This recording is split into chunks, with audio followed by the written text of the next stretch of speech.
Good morning. I'll add my welcome to those that have come before me. My name is Evie Martin. I'm the lead pastor here at Plattwoods Church. I welcome all of you gathered in this space and those of you worshiping with us online as well. It's good to be gathered together in God's presence. Last Sunday night, I just wanted to share with you, I survived one of the most intimidating, nerve-wracking, jaw-clenching, brutal hours of my 14 years of pastoral ministry so far.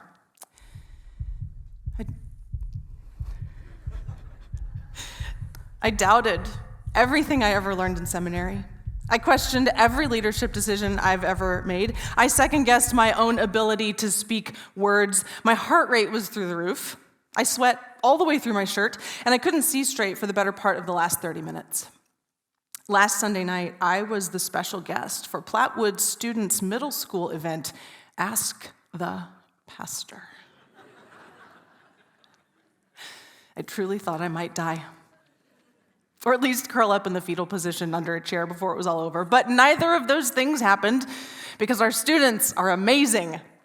And while it's true that I was sweating and I was thinking fast on my feet, it was one of my favorite things that I've done all year. No offense to any other groups in the church if I've been to your meetings. But I loved hearing our students' questions. I loved their open curiosity and their desire to know more, to understand, to explore, and even to be silly. I love that our student ministry and our student leaders create a space to hold questions and curiosity because they are essential to our growth. I fielded everything from what is your favorite kind of pen to what does God think about LGBTQ plus people? God made them fearfully and wonderfully, just like God made every human. That was an easy one to answer. To what is the proper way to pray? To do animals have souls? To have you ever exorcised a demon? It was a wild night. I didn't get any calls from parents, though, so that feels like a win. But in all of that fun, the reason it actually is an intimidating endeavor is because middle schoolers tend to love the concrete. I have a soon-to-be middle schooler, and he wants firm answers. Things he can grasp onto and relate to in real life. At that age, our brains are still working overtime to make sense out of the world we live in, and so concrete is much easier to categorize than abstract. The problem is, so much of our faith and spiritual journey is abstract. So let's put the pastor on the spot to answer abstract questions with concrete answers. It sounds like a good time for everybody. It was a good time. But truly, middle schoolers aren't the only ones looking for concrete amidst the abstract. Humans in general are, aren't we? We would much rather hold on to something that feels real than something that feels immaterial, particularly when it comes to our faith. And in these weeks of Lent, we are exploring together how we might know Jesus more closely in our real lives. The Gospel of John gives us what are called the I am sayings of Jesus. I am the bread, I am the good shepherd, I am the light. We've been over these past many weeks. And those sound like concrete things we encounter every day. So what can they teach us? How can they help us know Jesus more closely in our real life? Last week, we met Jesus as the Good Shepherd in John chapter 10, and we had to quickly identify and admit that if Jesus was the shepherd, that makes us the sheep. Being the sheep is a humbling reality, but we learned to have compassion for our sheepish selves because Jesus has compassion for us. That's the whole point. Unfortunately, this week, we are still sheep. The I am saying has changed, but we're still working in this pasture sheep pen motif. So just hang in there a little longer. Next week we get to be grapes. It'll be fine. And today we're actually going backwards a little in the text. Before Jesus says, I am the good shepherd. In the earlier verses of John chapter 10, he says, I am the gate. And of all the metaphors in this whole series, I'll be honest and say that I think this one is the hardest to engage and to understand. But we can do hard things. So let's see what Jesus says. I assure you that whoever doesn't enter into the sheep pen through the gate, but climbs over the wall is a thief and an outlaw. The one who enters through the gate is the shepherd of the sheep. The guard at the gate opens the gate for him, and the sheep listen to his voice. He calls his own sheep by name and leads them out. Whenever he has gathered all of his sheep, he goes before them, and they follow him because they know his voice. They won't follow a stranger, but will run away because they don't know the stranger's voice. That's a whole other sermon in itself, isn't it? It's the one I tried to preach real quick up here with the kids.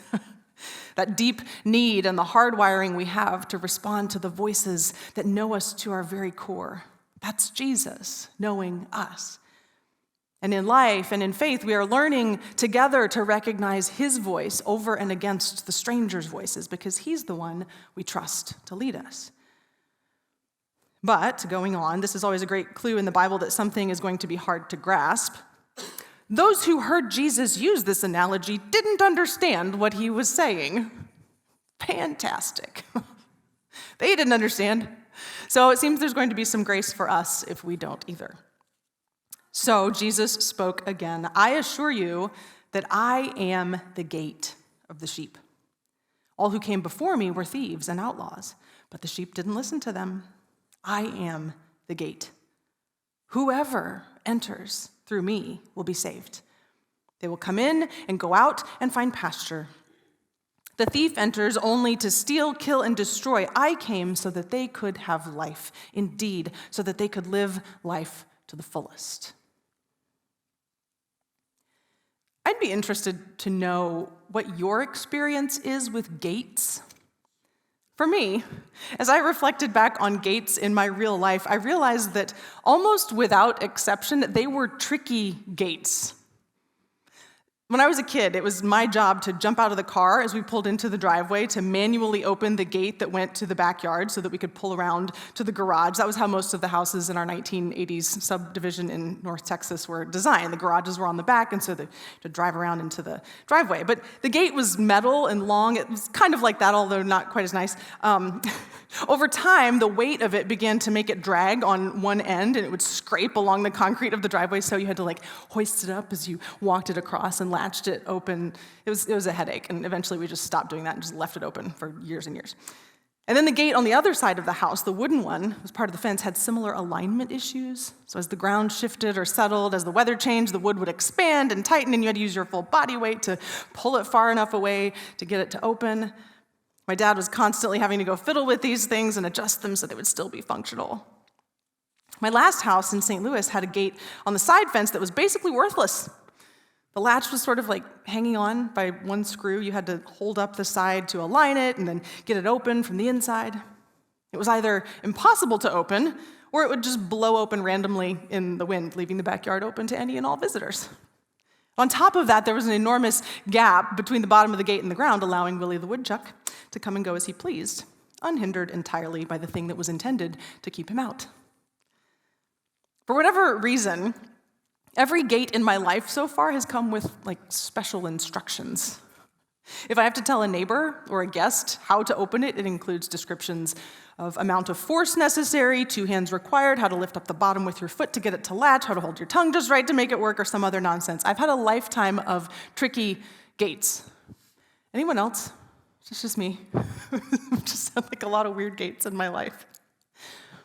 But as I wrestled with this text, trying to understand Jesus when he says, I am the gate, I think I've come to realize that he was addressing the problem of tricky gates. And he was offering himself as an alternative, a gate that wasn't quite so finicky. This passage, taken by itself, can be, and has been, interpreted as a passage of exclusivity. A gate, at first glance, can be something designed to keep things out.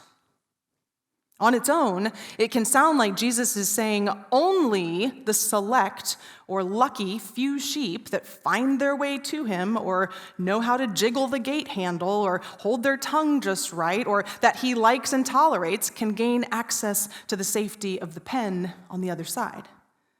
That there is criteria for getting past the gate. Ironically, I think that's exactly the mindset that Jesus is trying to overturn when he says, "I am the gate."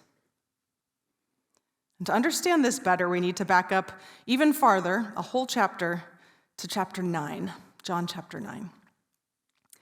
All that Jesus says about sheep and shepherds and gates and pastures, everything from last week and today, comes at the end of a sequence that we see multiple times in John.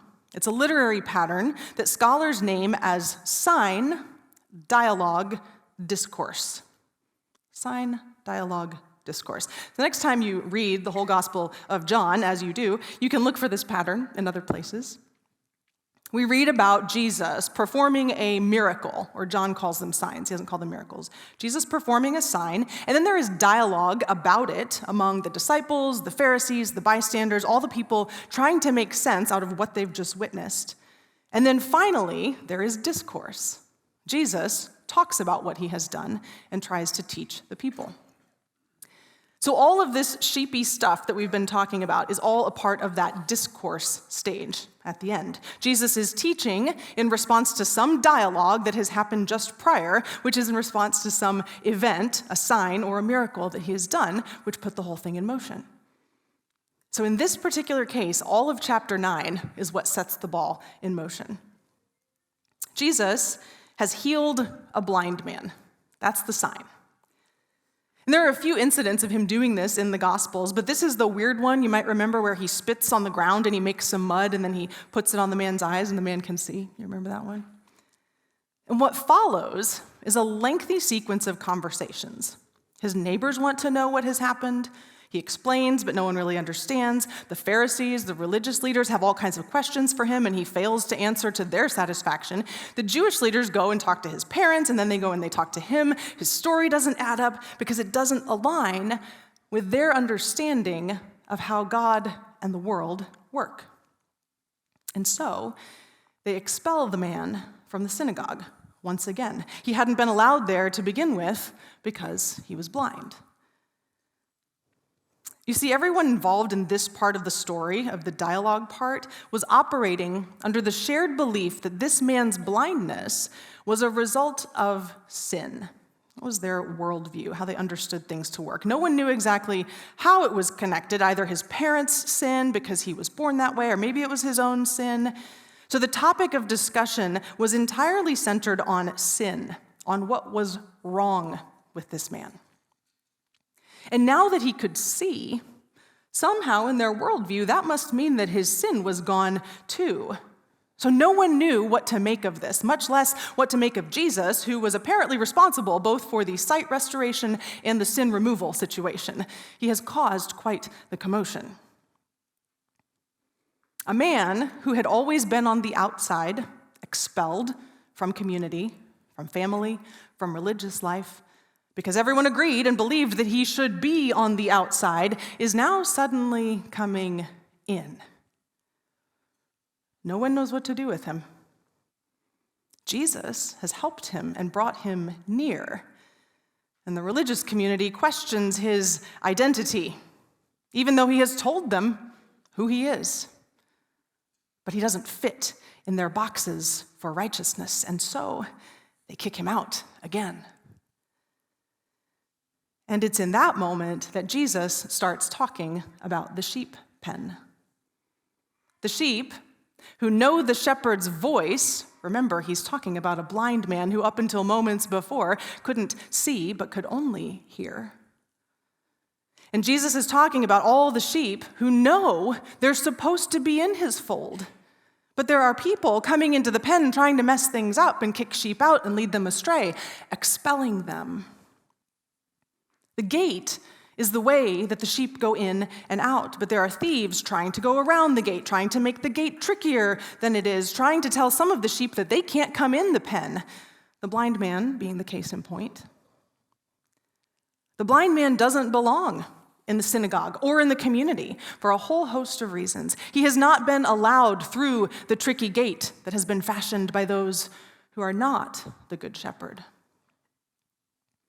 Jesus shows up and says, "Hold on a sec. You are not the gate anymore. I am the gate. You have tried to be the gate for too long now, and look at this lamb of mine that you've left out, turned out, run out. Look how many more are in line behind him. I am the gate now. He belongs in the pen. There's no trick to getting in here, and just like him, whoever comes through me can come in and be safe and be tended to. Listen carefully to that line. Whoever comes. Not the healthy, the righteous, the sinless, the penitent, the put together, the knowledgeable. No, there are zero qualifiers on Jesus' words. Whoever. Whoever. The blind, the sinful, the outcast, the messed up, the rejected, the queer, the confused, the divorced, the recovering, the scared, the ones the church has too long forgotten what to do with. He's intentionally responding to the exclusionary behavior of the religious leaders who have kept this man out for so long. This man who needed care and community and a place to know he was loved by God and by others. Jesus' statement, I am the gate, is so radically inclusive, it makes the Pharisees mad. It still makes religious people mad today. Because the tricky gates make it easier to keep people out. And Jesus is not a tricky gate.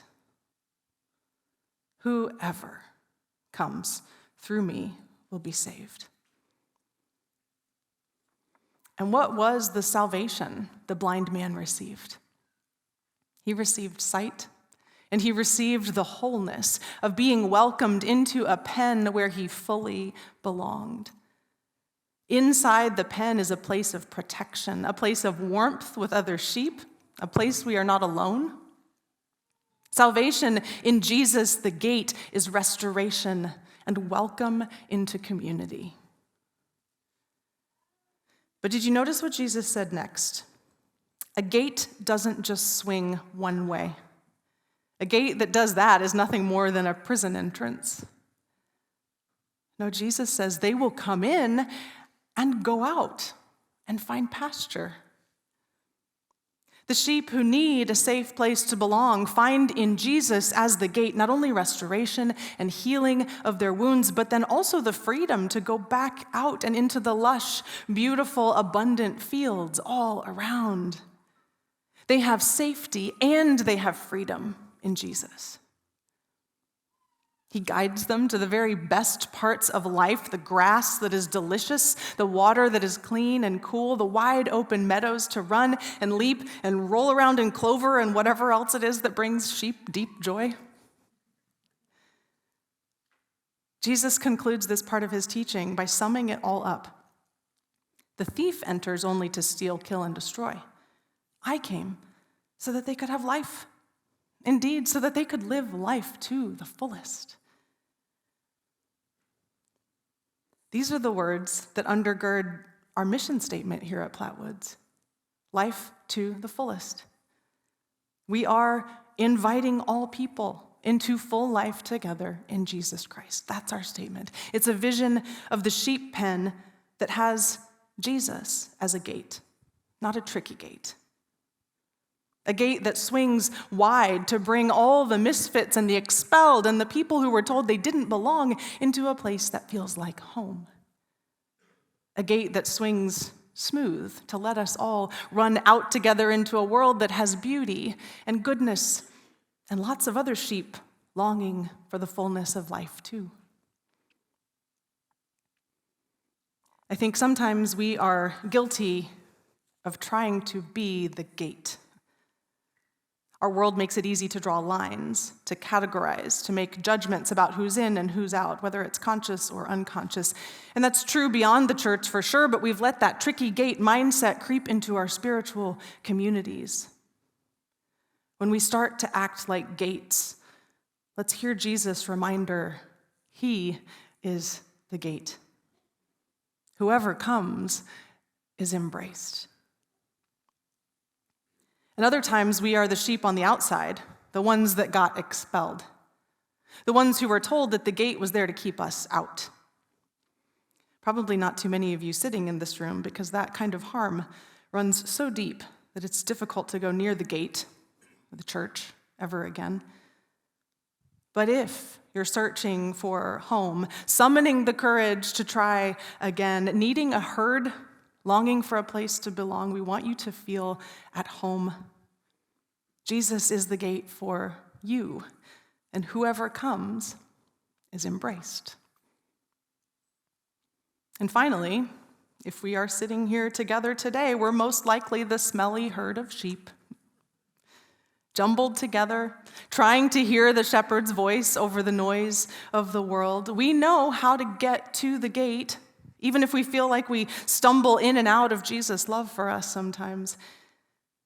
And there are lonely sheep nearby who might need a trusted friend to get them pointed toward that love that can restore them and open their eyes. There is a full life to be lived together. Jesus is the gate for us. Whoever comes will be embraced. Will you pray with me? Jesus Christ, shepherd and gate, from you and through you and in you are all things. In our coming, because you are our gate, may we find rest and comfort, healing and home. In our going, because you are our gate, may we find adventure, abundance, your wide open world waiting for a life that is full, a life that comes from you. In your name we pray. Amen.